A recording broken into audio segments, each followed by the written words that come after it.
Indra keenam wanita ini sempurna. Pada pagi, setelah ke warung untuk sarapan, dia tebak dirinya siap mati. Yang lebih penting adalah, hal ini sudah terjadi.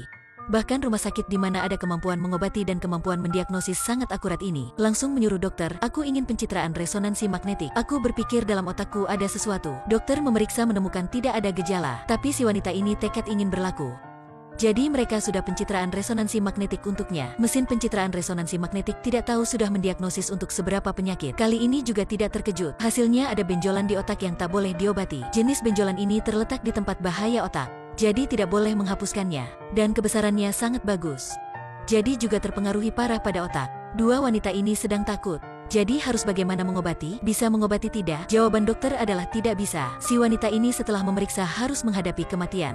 Bahkan dokter juga tidak ingin. Tapi benjolan otak belum pernah ada kasus diobati habis. Jadi harus gimana? Waktu itu Dr. Park sudah berpikir ke seorang. Itulah aktor utama kita Saun. Karena autisme, Saun tidak pandai berkomunikasi. Atasan mengaturnya bekerja di ruang kimia.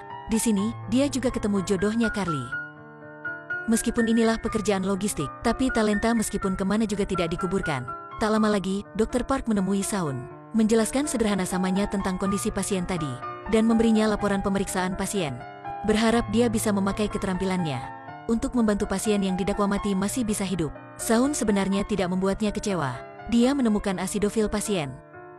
Tidak bisa berkumpul data pada pasien menderita kanker stadium terakhir. Setelah Saun mengamati dengan teliti, dia akhirnya menemukan harapan satu-satunya pasien ini. Tapi dia sudah dipindahkan ke badan lain. Saun menderita autis sedang mengobati dirinya, sekarang harus gimana? Pertamanya, Saun membawa laporan resonansi magnetik pasien. Dia menemukan benjolan ini tidak berkembang sebagai aturan. Jadi dia harus langsung memeriksa pasien baru bisa menyimpulkan. Tapi rekan menyarankannya jangan lakukan. Jika terus melawan kata atasan, mungkin pekerjaan kamu tak ada lagi. Saun kecuali menderita autis, dia sangat keras kepala. Dia dengan diam menemui pasien, tapi dia sudah tidur. Jadi harus menemui kerabatnya untuk mengetahui kondisi. Harus gimana? Saun melihat tas pasien. Dalamnya yakin ada HP, begitu akan bisa menemukan kerabatnya. Sarun keluarkan senter secara profesional, mulai menggeledah HP dalam tas. Tepat waktu itu, Dr. Walihan muncul di belakangnya. Hal ini membuat Saun autis langsung autis tambah. Setelah mengantarnya ke kamar, Dr. Han sangat marah.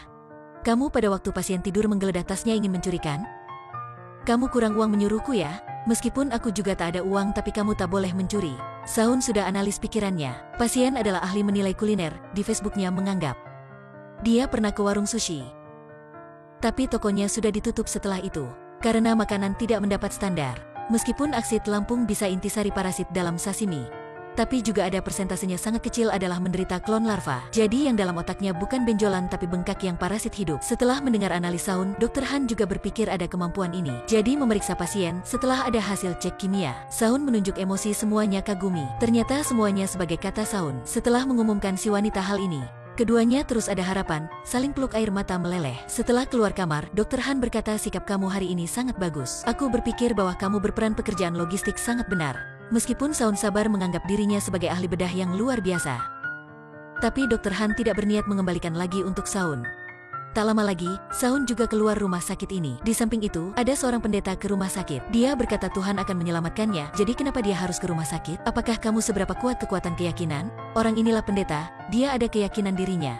Jadi dia operasi tanpa obat bius. Mungkinkah Tuhan bisa mengurangi kesakitan? Dokter berkata kami tak usah menyuntik obat untukmu. Tapi operasi menghilangkan benjolan. Menyuntik obat bius belum yakin bisa bertahan. Ini tidak menyuntik. Kami tidak bisa menjalankannya. Tapi dia keras kepala berpikir Tuhan sedang menghukuminya. Jika menyuntik obat bius menghilangkan kesakitan, ternyata dia akan tidak menerima hukuman Tuhan. Begitu ketika mati, dia akan ke neraka. Dokter tanya kenapa kamu ke rumah sakit? Dia berkata untuk menderita lebih banyak kesakitan. Untuk cepat mendapat ampunan dari Tuhan. Setelah itu, dokter membahas harus gimana. Akhirnya memutuskan menghormati keyakinannya. Operasi dijalankan setelah itu, hasil sebagai tebak. Baru masuk pisau dia sudah sakit hingga panik. Kali pertama operasi gagal. Pendeta bisa merasa dirinya tidak kuat seperti pikirannya.